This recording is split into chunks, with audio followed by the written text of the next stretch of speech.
retour dans ce live sur TV Finance. Merci d'être avec nous. Si vous nous rejoignez à l'instant, vous êtes confortablement installés, j'espère, pour suivre les tout premiers soubresauts du jour à la Bourse de Paris. Une Bourse de Paris qui vient justement d'ouvrir ses portes. Et pour faire le point sur cette ouverture teintée de léger rouge, il me semble, on se connecte sans plus attendre avec Xavier Fesneau, associé d'Interactive Trading. Il est avec nous en Skype, rien que pour vous dans ce live matinal. Bonjour Xavier, merci d'être avec nous ce matin pour ce chrono-CAC. Alors, que vous inspire ces premières secondes de cotation à la Bourse de Paris?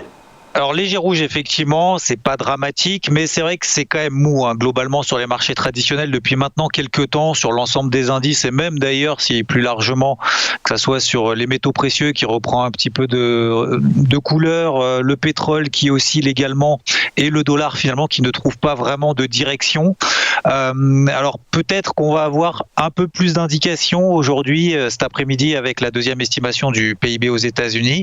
Peut-être que ça va apporter du coup un petit peu de mouvement et les opérateurs peut-être anticiperont du coup un petit peu plus ces notions de risque d'inflation dont le marché a priori s'inquiète depuis quelques temps. Après, le taux à 10 ans aux États-Unis, qui est un peu l'indicateur justement de ces anticipations, en tout cas sur le marché obligataire, n'est pas inquiétant puisqu'on est sous les 1,6%.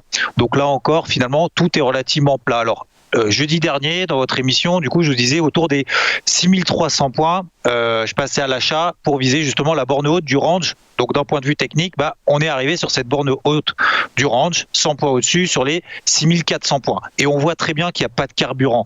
Tout est à plat. Ces notions d'inflation, pour le moment, sont remises a priori un petit peu plus tard.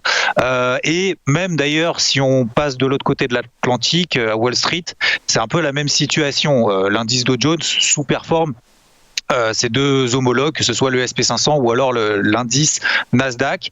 Donc, le CAC 40, techniquement, on est sur la borne haute d'un range. C'est pas le plus faible, c'est même d'ailleurs le plus fort. Pourquoi? Parce qu'on a, je vous rappelle, donc les trois plus grosses pondérations de l'indice CAC qui sont des valeurs du secteur du luxe, donc Hermès, L'Oréal et LVMH, qui sont toutes et heureusement sur des records. Donc pour le moment, tout va bien pour elles. Donc c'est pour ça aussi que c'est pas forcément le plus faible.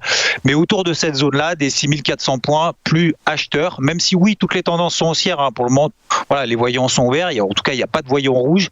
Mais on voit à chaque fois qu'on a des records annuels, record historique sur l'indice CAC 40 JR qui lui intègre les dividendes, on voit que ça a quand même beaucoup de mal. Alors d'un point de vue offensif, nous ce qu'on fait sur ces zones-là, alors pas forcément sur le CAC, mais plutôt sur le DAX qui est quand même plus faible que son homologue parisien, on cherche des ventes et on travaille plutôt à la vente de manière vraiment très offensive parce qu'il n'y a que ça qui fonctionne pour le moment, c'est d'anticiper un petit peu les mouvements et les flux en cours de journée.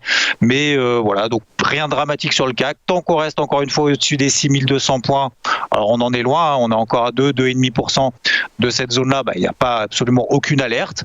Ça montouille tout doucement, mais c'est vraiment très très lent. Donc là, on a vraiment un tout petit range qui est en train de s'installer entre 6430 et 6381. C'est vraiment très étroit, à surveiller peut-être pour les plus expérimentés et les plus ceux qui cherchent de l'intraday, cette sortie de range.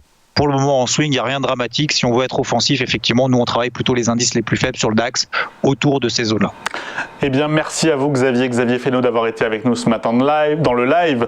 Note plutôt optimiste, note plutôt constructive, portée ce matin par les équipes d'Interactive Trading. Bonne suite de séance à vous. À très bientôt sur TV Finance. Vous ne bougez pas. On se sépare juste le temps d'une courte page de publicité. Et on poursuit notre live juste après. On continue à vous faire vivre la bourse en temps réel, grâce notamment à nos market movers. On en reparle tout de suite, juste après cette pause.